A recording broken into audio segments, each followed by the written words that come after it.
कर्तव्याला प्राधान्य देण्याची जबाबदारी वहिनी. खरं तर त्या माऊलीला सगळ्यात जास्त दुःख जर कोणाला असेल तर त्या माऊलीला असेल. आज ते दुःख खरं पेलण्याची ताकद त्यांना मिळो, पण ते दुःख बाजूला ठेवून दादांनी जी महाराष्ट्राची स्वप्न पाहिली होती, महाराष्ट्राचा कार्यकर्ता दादांकडे ज्या भावनेने पाहत होतं, आज पती नसताना पुढे येऊन आपण ते पेलण्याची जबाबदारी वहिनी दाखवतात ते. त्याच्यामुळे तुम्ही मी जास्त चांगलं समजू शकतो की ते वेदना किती असू शकतात ते. त्याच्यामुळे खऱ्या अर्थानं आपण आज त्यांना साथ देणं फार गरजेचं आहे. अशी अनेक उदाहरणं महाराष्ट्रात आणि देशात आपण पाहिलेले आहेत की खरं ज्योतिबानंतर सावित्रीबाई पुढे येऊन लढली, मी स्वप्न पूर्ण करेल म्हणून. अहिल्यादेवी होळकर पुढे येऊन लढले, मी ते स्वप्न पूर्ण करेल म्हणून. आणि आज आम्ही दादांच्या रूपात वहिनींना पाहतो. कार्यकर्त्यांमध्ये मोठा संभ्रम निर्माण झालेला आहे. कार्यकर्त्यांमध्ये मोठा संभ्रम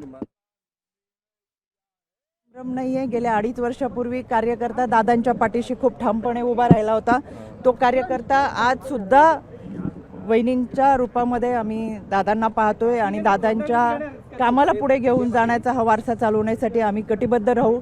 आणि म्हणून कार्यकर्ते ठामपणे हे या निर्णयासमवेत आहेत, वहिनींसोबत आहोत. आणि जो शब्द, जो मूलमंत्र दादांनी आतापर्यंत जोपासला, तो या माध्यमातून आम्ही जोपासण्याचा प्रयत्न करू. आणि प्रफुल्ल पटेलांनी ही सगळी उपमुख्यमंत्री पदाची शपथ घेण्याची घाईघाई केली, अशा पद्धतीनं सगळं हे पसरवण्याचं षडयंत्र तर नाही आहे ना? कारण की मला वाटतं आदरणीय साहेब आणि प्रफुल्लभाई पटेल हे आपल्याला ह्याच्या सगळ्या प्रश्नांची उत्तरं देतील. पण असं आम्हाला, मी तेच वारंवार सांगते की महाराष्ट्रात, देशात अशी अनेक उदाहरणं घडली की त्याच्यानंतर अगदी काही ठिकाणी 24 तासात शपथविधी घरातल्या कुटुंबियांनी घेतलेले आहेत. कारण की ती एक कर्तव्य भावना असते, ती जनसेवा असते, ती समाजाची गरज असते आणि ते करणं गरजेचं असतं.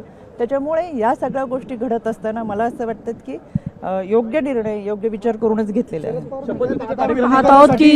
आपण पाहत आहोत की या ठिकाणी आता राष्ट्रवादीचे सगळे जे नेते आहेत ते खरं तर या ठिकाणी विधान भवनाकडे निघत असल्याचं पाहायला मिळतं. या ठिकाणी बघतो की अनिल पाटील असतील, सोबतच सगळे असतील. आणि आपण या ठिकाणी बघतो की खरं तर ताई सुद्धा आपल्या सोबत